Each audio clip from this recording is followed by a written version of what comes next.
اچھا، ہمارے شخصیت کے بننے میں، ہمارے ذہن کے بننے میں، ہماری سوچ کے بننے میں، ہمارے ماحول کے جو اثرات ہوتے ہیں تو اللہ تعالیٰ حساب لے سکتے، اسے پتہ ہے کہ انسان کتنا مجبور تھا اور کتنا آزاد تھا، کتنا حالات کا اس کے اوپر اثر تھا اور کتنا وہ عمل کرنے میں خود مختار تھا۔ یعلم ما بین، جو پہلے گزر چکا اس کو بھی جانتا ہے، جو آگے، جو اس کے اعمال کے آگے نتیجے نکلنے ہیں اس کو بھی جانتا ہے۔ یہ معنی بھی اس کا آگے جو انطباق یوں بھی ہوگا۔ اور ایک بڑا آسان معنی بھی ہے، جو ان کے آگے ہے اور جو ان کے پیچھے ہے، یعنی ہم آگے ہی دیکھ رہے ہیں، پیچھے تو نہیں دیکھ رہے، تو وہ آگے کو بھی جانتا ہے اور پیچھے کو بھی دیکھتے ہیں، تمام جو بھی ہماری ڈائمنشنز ہیں ان سب سے وہ واقف ہے، دائیں بائیں کو بھی جانتا ہے، اوپر نیچے کو بھی جانتا ہے۔ تو اصل میں یہ جو الفاظ ہیں یہ کیا چیز بتا رہے ہیں؟ جسے دوسری جگہ پہ کہا وَهُوَ بِكُلِّ شَيْءٍ عَلِيمٌ، اسے ہر شے کا علم ہے۔ کہیں کہا یعلم ما فی السماوات وما فی الارض، وہ جانتا ہے جو کچھ آسمانوں میں اور جو کچھ زمین میں ہے۔ یہ بات بتانے کی کیا ضرورت ہے؟ اصل میں دیکھیں نا، یہاں بھی ذکر اللہ کی صفت کا ہو رہا ہے، اللہ کی صفت علم کا، اس کے علیم ہونے کا ذکر ہو رہا ہے، لیکن یہاں وہ کوئی اور معنی دے رہا ہے کہ جاننا اس کا بے مقصد تو نہیں ہے۔ وہ اگر جانتا ہے تو تماشائی کے طور پر نہیں جانتا، وہ خالق ہے، اس نے ایک بامقصد تخلیق کی ہے، اس تخلیق کا نقطہ کمال انسان کو بنایا، اشرف المخلوقات، اس کی زندگی بھی پرپسفل ہے، بامقصد ہے، اور اس کو یہاں امتحان کے لیے رکھا ہے، تو وہ جانتا ہے کہ اس نے کیا کیا، یعنی اس کی بنیاد پر وہ محاسبہ کرے گا۔ آدمی اکاؤنٹیبل ہے، مانیٹرنگ کر رہا ہے۔ یہاں جاننا تماشائی کے معنی میں نہیں، جاننا نگرانی کرنے کے معنی میں ہے، جاننا حساب کتاب کے معنی میں ہے کہ وہ جانتا، اور اس کے لیے یہ نہیں ہے کہ کوئی غلط رپورٹنگ کر کے دے گا تو کوئی خامخواہ پھنس جائے گا۔ وہ ایجنسیوں والے بعض اوقات غلط رپورٹ بھی کر دیتے ہیں تو وہ ڈالے والے آ جاتے ہیں، ٹھیک ہے نا؟ تو ایسا نہیں ہے کہ وہ تمہارے اوپر کوئی ظلم مسلط کر دے، وہ خود اسے معلوم ہے کہ تم کیا ہو۔ تو یعلم ما بین ایدیہم وما خلفہم، وہ جانتا ہے جو کچھ لوگوں کے سامنے اور جو کچھ ان کے پیچھے ہے۔ وَإِلَى اللَّهِ تُرْجَعُ الْأُمُورُ، اور تمام امور اسی کی جناب میں لوٹائے جائیں گے، اسی کی جناب میں لوٹیں گے، وہیں پہنچیں گے، یعنی فیصلہ ہونے کے لیے جتنے بھی معاملات ہیں اللہ ہی کے پاس لوٹ کے جائیں گے۔ ایک آدمی کے متعلق جتنے بھی اس کے اعمال ہیں، اس کے افعال ہیں، اس کا کردار ہے، اس کے تنازعات، اس کے اختلافات جو بھی پیدا ہوئے، ان کا آخری فیصلہ کس نے کرنا ہے؟ اللہ نے کرنا۔ دنیا میں عدالتیں تو لگتی ہیں، لیکن یہ عدالت جو ہے نا حتمی نہیں ہوتی، اس فیصلے کے اوپر ایک فیصلہ اور ہونا ہے۔ یہاں پہ جو بھی جھوٹ سچ جو بھی کچھ ہوا وہ دیکھتا ہے، اسے معلوم ہے، اس علم کی بنیاد پر اس نے آخر میں جا کے فیصلہ کرنا ہے۔ یہ جو ہے چیز، یعنی یہ آخرت کا ایمان، اس کو ذرا سوچئے نا کہ نبی صلی اللہ علیہ وسلم نے کس طرح ہمیں سمجھایا ہے۔ وہ جو سارے، جب آپ تشریف لے گئے معراج پر تو جو واقعات آتے ہیں وہاں کے، تو وہ یہی سمجھانے کے لیے ہے نا کہ یہاں پہ کے اعمال کے وہاں پہ نتیجے نکلتے ہیں۔ پھر اسی طرح جو بہت جامع بات فرمائی کہ کوئی بنی آدم اللہ کے سامنے سے ہٹ نہیں سکے گا جب تک کہ 5 سوالوں کا جواب نہ دے لے۔ کیا سوال ہوں گے؟ پہلا سوال یہ ہے جو ہوگا اس کی عمر کے بارے میں کہ یہ کہاں لگائی تھی، کہاں فنا کی تھی۔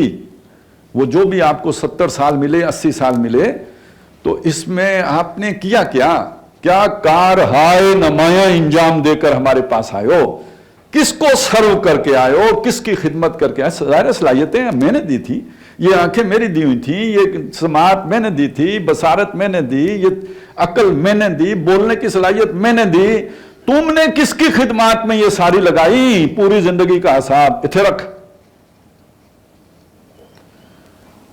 اور اس زندگی کا بہترین پیریڈ دیکھیں نا، آپ اگر 3 حصوں میں زندگی کو تقسیم کریں، بچپنا، جوانی اور بڑھاپا، یہ اول و آخر ضعف ہے۔ بوڑھے آدمی کو ضعیف آدمی کہتے ہیں نا، تو بچہ بھی تو ضعیف ہی ہوتا ہے۔ ضعیف کس کو کہتے ہیں؟ کمزور کو۔ تو بچہ بھی کمزور ہے، تو زندگی کی شروعات بھی کمزوری سے ہے اور اختتام بھی کمزوری ہے۔ یہ درمیان میں ایک عمر ہے جس کو کہا یہ اشداء ہے، یعنی یہ پوری شدت والی عمر ہے، پوری جوبن والی، پورے زور والی، تگڑی۔ اول آخر کمزوری، درمیان میں قوت، طاقت، یہ جوانی ہے۔ دوسرا سوال اسپیشل اس زندگی کے اندر سے جوانی کے بارے میں یہ کہاں لگائی؟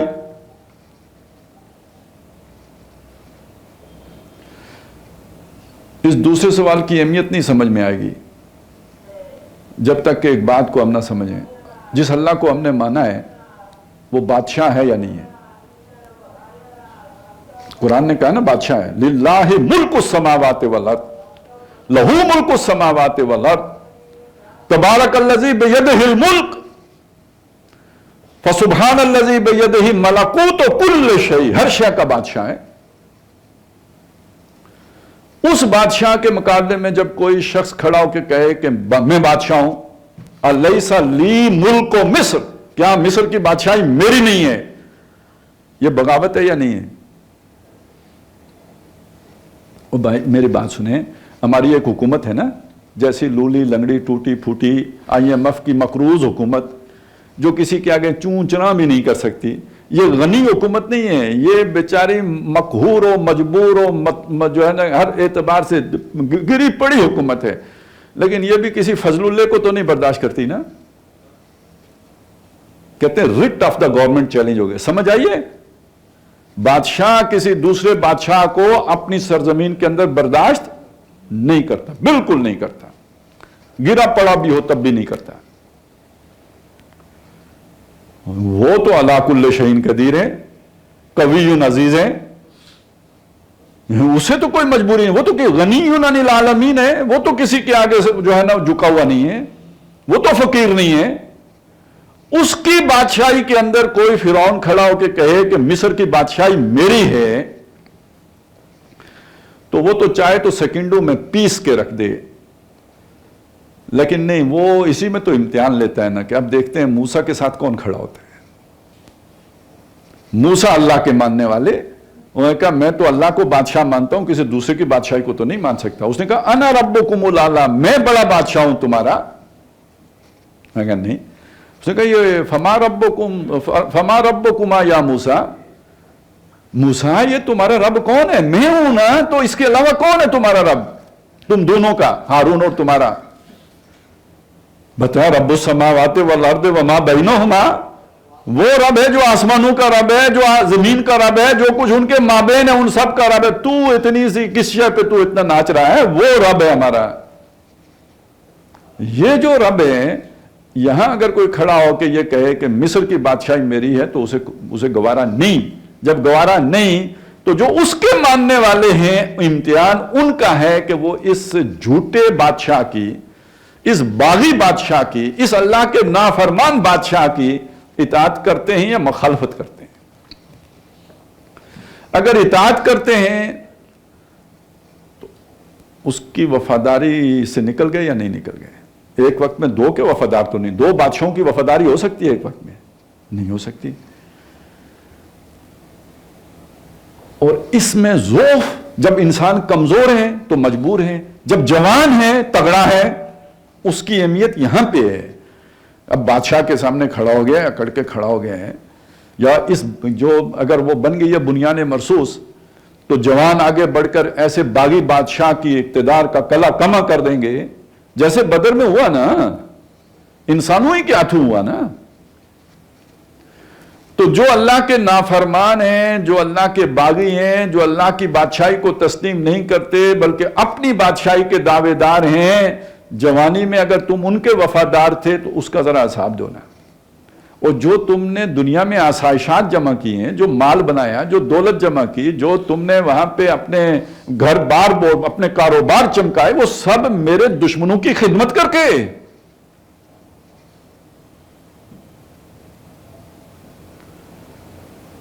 تو یہ جوانی کا حساب علیحدہ ہے، پوری عمر کا حساب علیحدہ، جوانی کا حساب علیحدہ۔ یہ میں نے تھوڑا تفصیل سے پتہ ہے کیوں بتایا؟ ہمارے دور میں نیکی کا دورہ پڑتا ہے 60 سال کے بعد، ادھر سے ریٹائرمنٹ کا پروانہ آتا ہے، تو ادھر سے بندے کو جو ہے نا وہ اللہ کی محبت، اب وہ سمجھا اب یہ ٹائم ہے کہ اللہ کو راضی کریں۔ زندگی کا بہترین دور تو کسی اور کو راضی کرنے میں لگا دیا، ہاں ایک آدمی کو سمجھ ہی جا کے 60 سال کی عمر میں آئی تو ایک علیحدہ مسئلہ ہے، وہ تو زندگی کے کسی موڑ پہ سمجھ آ گئی، وہ غفور ہے، وہ رحیم ہے، وہ سارے گناہ بخش دینے والا ہے۔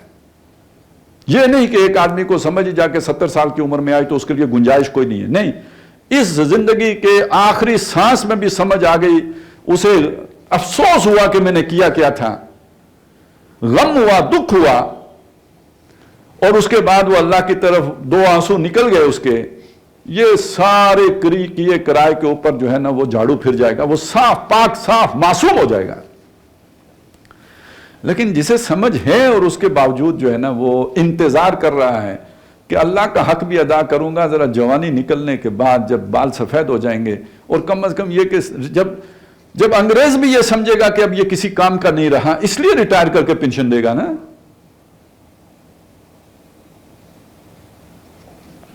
اب بندہ کہے کہ میں اللہ کو یہ تو بڑی جناب یہ گھاٹے کا سودا ہے، یہ اللہ کو تو نہیں چکر دیا جا سکتا۔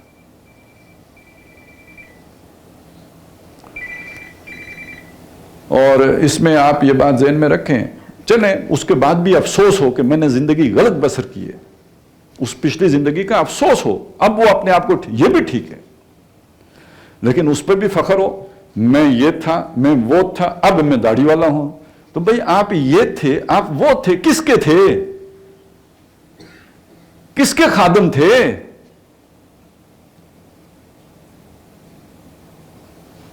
انگریزوں کی خدمت کی ہے یا انگریزوں کے چھوڑے ہوئے نظام کی خدمت کی ہے؟ اس وجہ سے آپ یہ تھے اور آپ وہ تھے، یہ فخر کرنے کی بات ہے یا افسوس کرنے کی بات ہے؟ یہ تو ہونا کم از کم وہ جو گردن میں سریا ہے سٹیٹس کا وہ تو نکل چکا ہونا، افسوس ہو، شرمندگی ہو کہ میں نے اللہ کے نافرمانوں کی خدمت کی ہے ساری زندگی، اتنا تو ہو کم از کم۔ تو ٹھیک ہے، مجھ جیسا بندہ جب اتنا کسی نورانی چہرے والے کو دیکھے، آج کل جو کھاتا پیتا اچھا ہے چہرہ بھی اسی کا نورانی ہوتا ہے، جس کے منرلز پورے ہوتے ہیں نا اسی کے چہرے پہ نور ٹپکتا ہے۔ حلال سے تو اب چہرے پہ نور بھی نہیں آتا، وہ کم از کم جس نور سے ہم واقف ہیں وہ والا تو نہیں آتا، یا پھر یہ کہ اس جو بھی کچھ جیسا کچھ بھی ہے اس کے اوپر کچھ کاسمیٹکس کی لیپا پوتی ہو تو اس سے کچھ نور چہرے پہ جو کیا ہے وہ چلیں چھوڑیں اسے، تو اس سے یہ سارا کچھ ہوتا ہے۔ تو ہر طرف جو ہے نا وہ کوئی یعنی یہ دنیا کی جو چمک دمک ہے آج کے دور میں یہ کوئی اللہ کو راضی رکھتے ہوئے تو ممکن نظر نہیں آتی،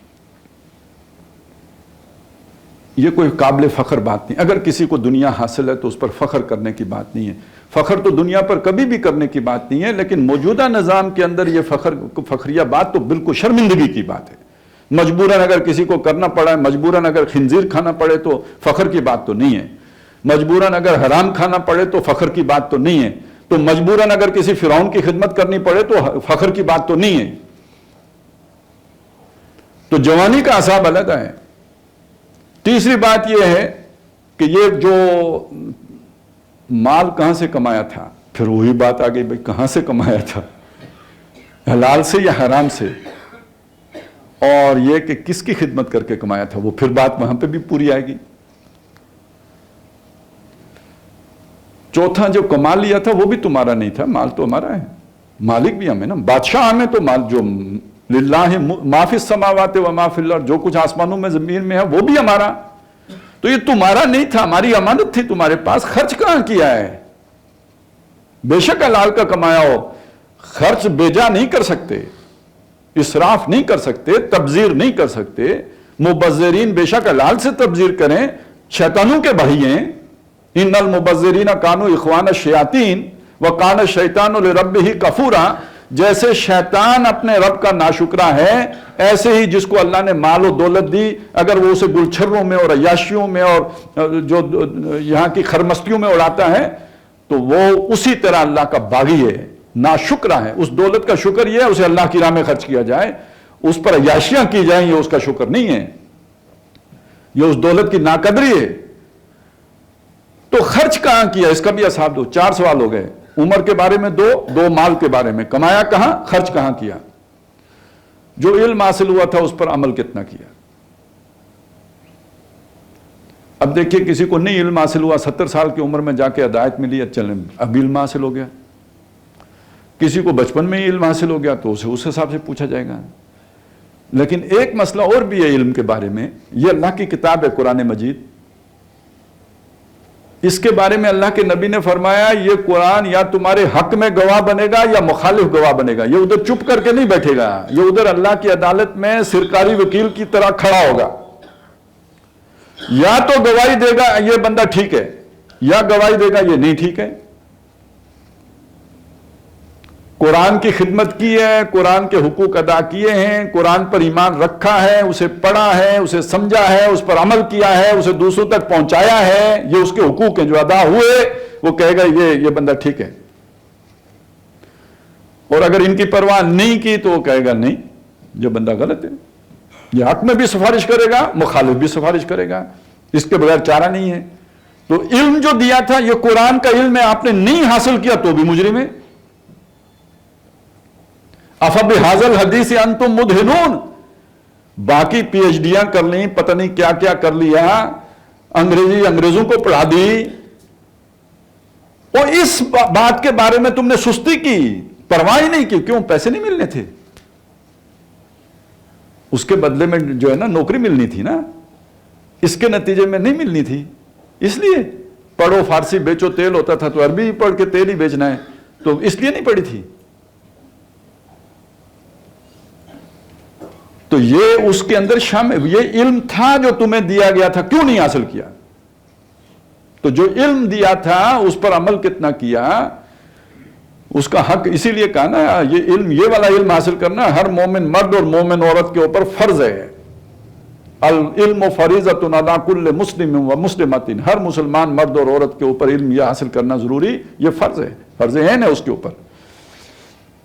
تو بہرحال یہ بات اب سمجھ میں آئی کہ یہ آخرت جو ہے یہ ایک محاسبہ اور اکاؤنٹیبلٹی اور انسان کے بارے میں اس کی پوچھ گچھ پوری زندگی کے بارے میں یہ تصور جب راسخ ہو جاتا ہے اب انسان کا کردار ٹھیک ہوتا ہے.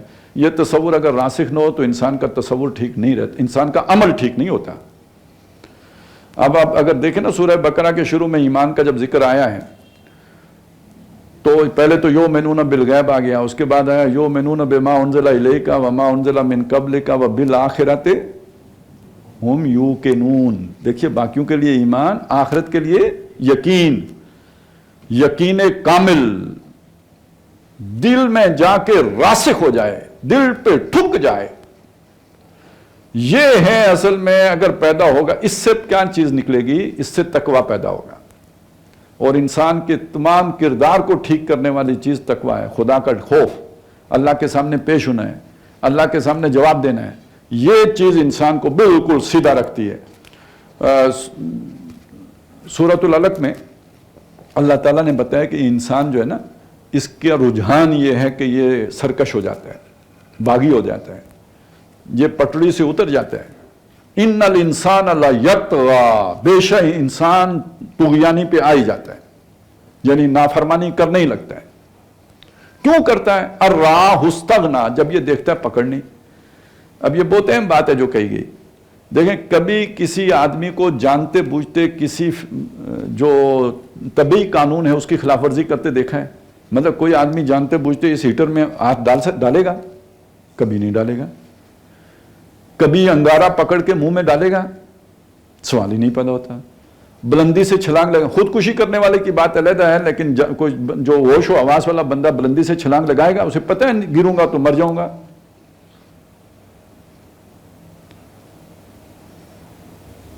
کوئی الٹا کام ہم نہیں کرتے. پانی میں جب تک وسائل نہ ہوں اس میں چھلانگ نہیں لگاتے کہ ڈوب مریں گے. کوئی جہاز بنائیں گے، کشتی بنائیں گے، کوئی تیرنا سیکھیں گے، پھر پانی کے قریب جائیں گے، نہیں تو نہیں. یہ بندہ جھوٹ کیسے بول لیتا ہے؟ اب آپ سوچیں، جیسے انگارہ رکھنے سے زبان جلتی ہے، اگر ایسے ہی جھوٹ بولنے سے زبان جلتی تو کوئی بولتا؟ نہ بولتا. جیسے آپ نے کوئی وہ جو ہے نا ایسی چیز کھا لی جس سے جا کے پیٹ میں مروڑ پیدا ہوئے اور آپ کو جو ہے نا وہ پیٹ ہلکا ہو گیا، آپ وہ نہیں کھاتے. جمال گوٹا نہیں پیتے نا، لیکن یہ کہ حرام مال کھا لیتے ہیں. اگر اس حرام مال کھانے سے بھی پیٹ میں درد شروع ہو جاتا اور جو ہے اینٹھن ہو جاتی، پھر بھی کوئی کھاتا ہے حرام مال؟ کوئی نہیں کھاتا، سوال ہی نہیں پیدا ہوتا کوئی کھاتا. تو اللہ تعالیٰ نے یہاں پہ جو فزیکل لاز ہیں ان کو تو مؤثر رکھا ہے، افیکٹو ہیں، لیکن جو مورلٹی ہے، مورل لاز ہیں، ان کو اللہ تعالیٰ نے یہاں پہ نان فنکشنل ہیں، وہ ان کا کوئی اثر نہیں ہوتا. آخرت میں کیا ہوگا؟ یہ آگ ہے جو کھا رہے ہیں، لیکن یہ ظاہر جا کے آخرت میں ہوگی. ما یاکلون فی بطونہم الا النار، وہ نہیں اپنے پیٹوں میں بھر رہے وہ حرام جو کھا رہے ہیں، مگر آگ بھر رہے ہیں. لیکن آج وہ آگ لگتی نہیں ہے پیٹ کے اندر، وہ لگے گی جا کے آخرت میں.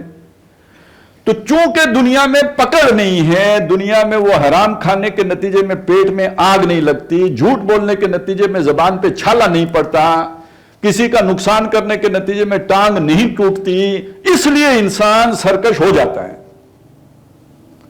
اسے قابو میں رکھنے والی چیز کیا ہو سکتی ہے؟ اِنَّ إِلَىٰ رَبِّكَ الرُّجْعَىٰ، بے شک تجھے اپنے رب کی طرف لوٹ کے جانا ہے. یعنی آج یہ نہیں ہو رہا، کل ہوگا. اب آپ سوچئے، جسے یہ یقین ہو کہ آج کے جھوٹ کا کل چھالا پڑے گا، جسے یہ یقین ہو کہ آج کے حرام کھانے کا نتیجہ کل پیٹ میں آگ لگنے کی صورت میں نکلے گا، جسے یہ یقین ہو کہ آج جسم کے غلط استعمال کے نتیجے میں کل سموچا جسم آگ میں جلے گا، یقین کی بات اگر ہو، اب وہ غلط کام کرے گا؟ اب وہ حرام کمائے گا، حرام کھائے گا، حرام کام کی طرف جائے گا، حرام کاری میں ملوث ہوگا؟ نہیں. تو یہ آخرت کا یقین ہے جو انسان کے عمل کو سیدھا رکھتا ہے. اس کو ایک اور چیز سے سمجھ لیجئے، اللہ پر یقین ہے تو اللہ سے کیا مانگے؟ آخرت کا نہیں ہے، اللہ کا ہے، تو کیا مانگیں گے اللہ سے؟ دنیا مانگیں گے. فَمِنَ النَّاسِ مَن يَقُولُ رَبَّنَا آتِنَا فِي الدُّنْيَا، لوگوں میں وہ بھی ہیں جو کہتے ہیں ہمارے رب ہمیں دنیا میں دے. وَمَا لَهُ فِي الْآخِرَةِ مِنْ خَلَاقٍ، کسی دیوی سے نہیں مانگتے، کسی بت سے نہیں مانگتے، کسی پیر سے نہیں مانگتے، پنڈت سے نہیں، پروہت سے نہیں، اللہ سے مانگتے ہیں، لیکن مانگتے دنیا ہیں، آخرت میں ان کا کوئی حصہ نہیں ہے. یہی بات جو ہے وہ دوسری جگہ بھی کہی، انسان کی آزمائش کرتا ہے اللہ تعالیٰ. فَأَمَّا الْإِنسَانُ إِذَا مَا ابْتَلَاهُ، جب اللہ تعالیٰ اس کو، دنیا امتحان کے لیے بنی نا، امتحان کی ایک صورت کیا ہے؟ فَأَمَّا الْإِنسَانُ إِذَا مَا ابْتَلَاهُ، جب انسان کو آزماتا ہے، رَبُّهُ، اس کا رب، فَأَكْرَمَهُ، اس کو عزت دیتا ہے، دنیا کا سٹیٹس بڑا کر دیتا ہے، کوئی عہدے مرتبے دے دیتا ہے، فَأَكْرَمَهُ وَنَعَمَهُ، خوب نعمتیں دیتا ہے. فَيَقُولُ رَبِّي أَكْرَمَنِ، اب وہ خوش ہو کے کہتا ہے میرے رب نے مجھے بڑی عزت دی، بڑا احسان ہے. یہاں پہ تو ایک وہ رکشہ لے کے پیچھے، یہ سب میری ماں کی دعا ہے، تو اتنا بڑا ہو جائے تو کیوں نہیں احسان مانے گا؟ مولا کا کرم ہے، فلانے کی دعا ہے، تو اب تو وہ پھولے نہیں سمائے گا کہ یہ مجھے اتنا کچھ دنیا میں مل گیا، اور یہ کہ میرے رب نے مجھے عطا کیا. یہ نہیں کہا کسی اور کے ذمہ نہیں، اللہ ہی کے ذمہ لگایا، میرے رب نے مجھے دیا. وَأَمَّا إِذَا مَا ابْتَلَاهُ، اور جب وہی رب اسے آزماتا ہے، فَقَدَرَ عَلَيْهِ رِزْقَهُ، اس کو رزق ناپ تول کے دینا شروع کر دیتا ہے، حساب کتاب کا آنے لگتا ہے، مشکل حالات آ جاتے ہیں، تنگ دستی ہو جاتی ہے، اب بجٹ بنانے میں دشواری پیش آتی ہے. فَيَقُولُ رَبِّي أَهَانَنِ، وہ کہتا ہے میرے رب نے میری بےزتی کر دی، مجھے ذلیل کر دیا، مجھے رسوا کر دیا، ہاتھ پھیلانے پہ مجبور کر دیا. کلا، نہیں. دیکھیے یہ جو پوری دو سٹیٹمنٹس تھی، اس میں غلطی کیا تھی؟ رب نے ہی عزت دی نا، رب نے ہی ذلت دی نا، تو کیوں کہا نہیں یہ غلط کہتا ہے؟ اس لیے کہ دنیا کی عزت عزت نہیں ہے، اور دنیا کی ذلت ذلت نہیں ہے. یہ عزت اور یہ ذلت امتحان کے لیے تھی، اصل نتیجہ تو جا کے آخرت میں نکلنا ہے. وہ یوم التغابن وہ ہے جس دن ہار اور جیت کا فیصلہ ہوگا، اس دن پتا چلے گا کس کو عزت ملی اور کس کو ذلت ملی. اب دنیا میں فرعون کو کتنی عزت حاصل تھی، اور آخرت میں اس کے مقدر میں ذلت ہوگی. آج کتنی عزت والے ہیں کہ کل جو رل رہے ہوں گے. آپ ذرا سوچیں نا، کیا نقشہ کھینچا ہے اللہ تعالیٰ نے.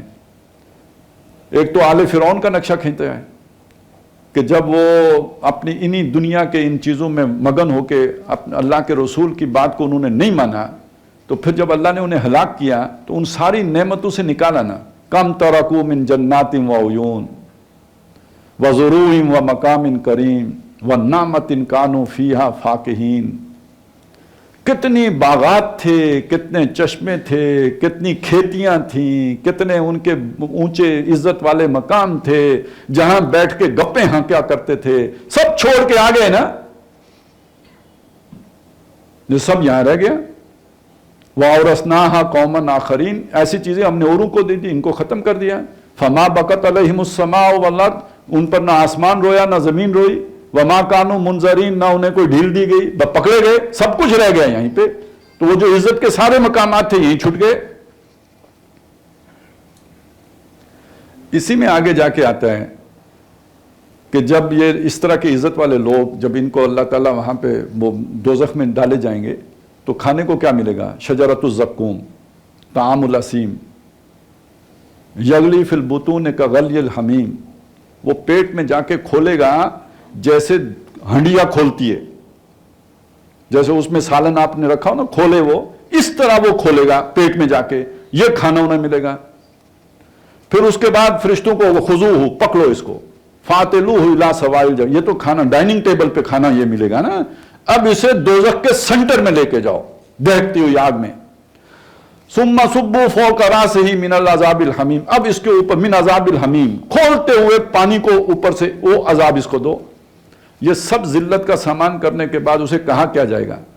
ذق انک انت العزیز الکریم، چکھ، تو بڑا عزت والا تھا، بڑا کرم والا تھا، سمجھتا تھا اپنے آپ کو، آج اس اپنے تکبر کا مزہ اس صورت میں چکھ۔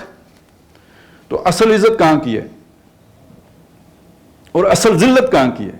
یہ تو چند روزہ عزت ہے اور چند روزہ ذلت ہے، اور قرآن نے یہ کہا یہ بھی امتحان کے لیے ہے کہ عزت ملی تو پھولے نہیں سمائے اور ذلت نہیں ملی تو بس بجھ کے رہ گئے، ڈپریشن کے مریض ہو گئے۔